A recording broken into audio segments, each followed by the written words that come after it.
Hey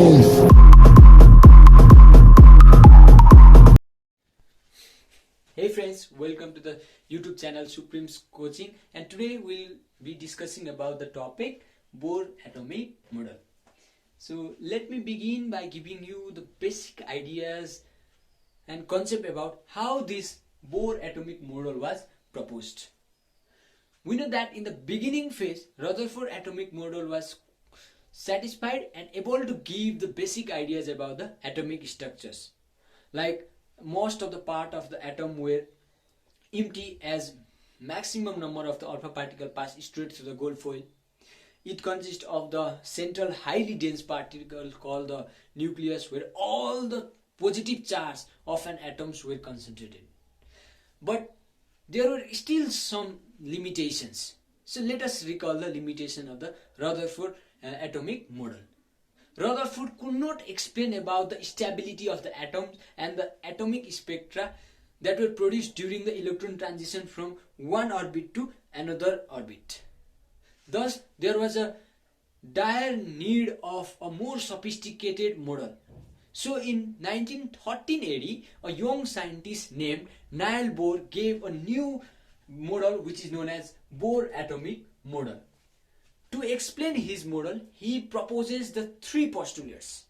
Let me write the three postulates given by the Bohr to explain his model, which is known as atomic model, Bohr atomic model. So let me write the postulates given by the Bohr to explain his atomic model. The first postulate was that the electron,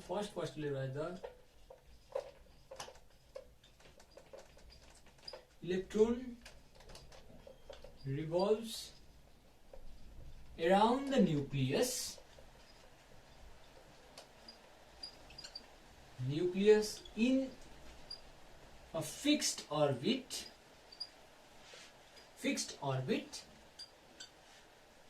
without radiation of energy. The second assumption proposed by the Bohr was the electron was allowed to revolve in those orbits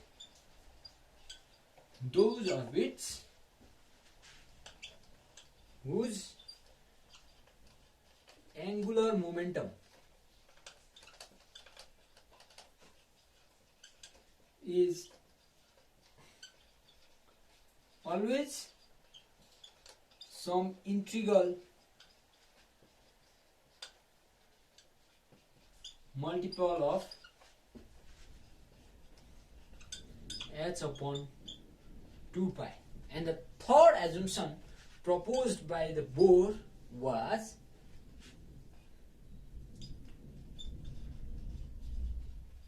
transition of electron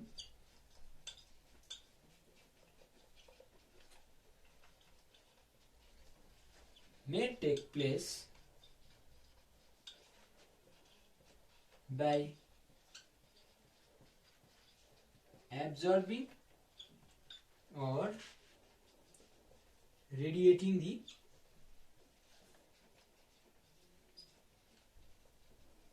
energy. And when electron move from lower level to higher level, then it absorbs the energy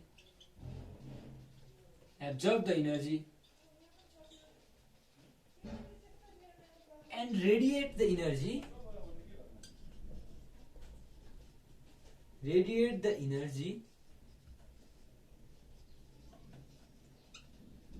when it moves from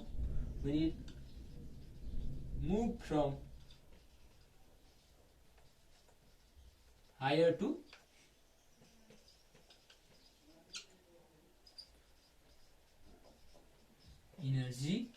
level. So to describe these atomic postulates, let me draw an atomic structure. Let me draw a central part, nucleus, where all the positive charge of an atom is concentrated. Let me draw the orbits around the nucleus so that electron can revolve around this nucleus in this fixed orbit. So the first postulates of a Bohr's atomic model says that electron revolve around this nucleus in a fixed orbit without the radiation of the energy. Let me name this orbit as K, L and M. Then first postulate says that electron revolve around this nucleus in the orbit K, L and M. Now let me describe about the second postulate. Second postulate says that these particular orbits K, L and M, it must have its angular momentum which is equals to nh upon 2 pi. This means that if electron of mass m is moving in these particular orbits, suppose in L orbit, which is at the distance of r from the nucleus, and electron is moving around the nucleus in this L orbit with the velocity v, then its angular momentum must be equal to nh upon 2 pi.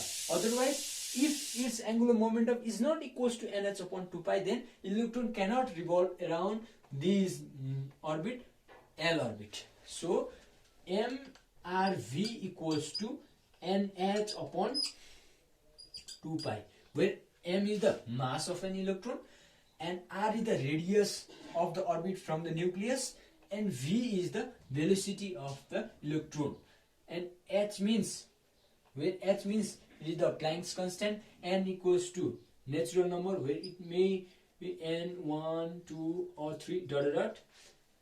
So this is also called quantization condition, Bohr's quantization condition. Now the third assumption of the Bohr's atomic model says that electron may radiate or jump or move from these orbit, K orbit to L orbit, or L orbit to M orbit, or M orbit to L orbit, or L orbit to M orbit. So the movement of electron from one orbit to the another orbit is known as transition of the electron. So while transition of the electron, it absorbs or radiates the energy. So whenever it moves from higher level energy, for example, when it moves from L orbit to K orbit, then it always radiates the energy, and whenever it moves from K orbit to the L orbit, then it absorbs the energy. These are the three postulates given by the Bohr's atomic model. He also calculated these radius, value of this radius. So our next topic is calculation of Bohr's atomic orbit radius. So let me write the topic: calculation of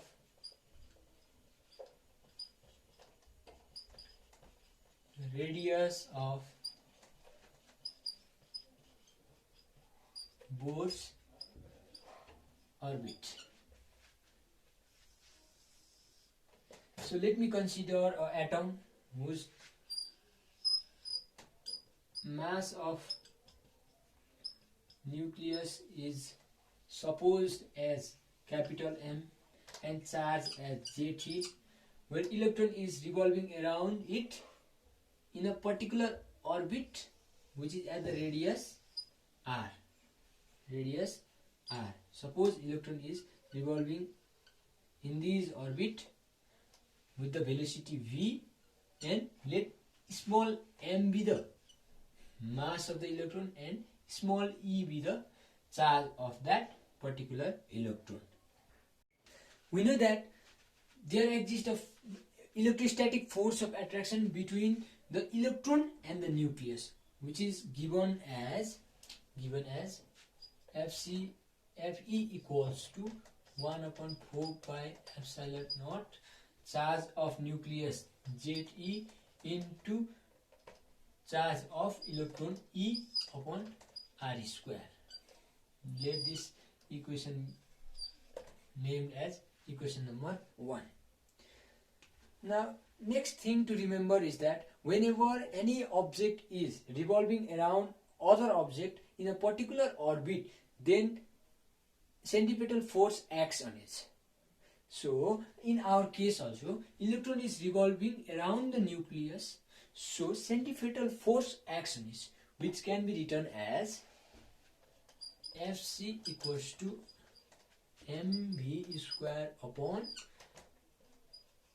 r, where m is the mass of the electron. Because electron is revolving around the nucleus, so we need to take the mass of electron, and v is velocity of that electron, and r is the radius of that electron where it is revolving from the nucleus.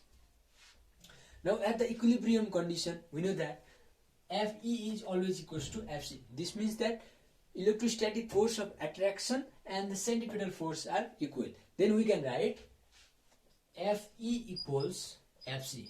Now substituting this value, we get 1 upon 4 pi epsilon naught Je square upon R square equals mv square upon r.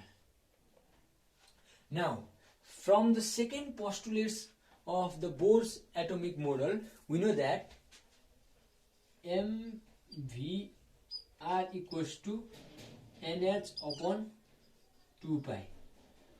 So from this postulate we can derive the value of v. So v equals to nh upon 2 pi m into r. Sorry, let this r be capital R. Then we can put the value of this v in this equation. Now putting the value of v, we get 1 upon 4 pi epsilon naught Je square upon r square equals m into n square h square upon 4 pi square m square r square into r. Now cancelling the terms, we get r square cancel. This m and m is cancelled, then m is left. This 4 and 4 are also cancelled, and pi cancel, then 1 pi is left. So our main concern is to calculate this radius. So we can write r equals n square h square into epsilon naught upon pi m Je square. Therefore the radius of the Bohr's atomic was found to be r equals n square h square into epsilon naught pi m Je square.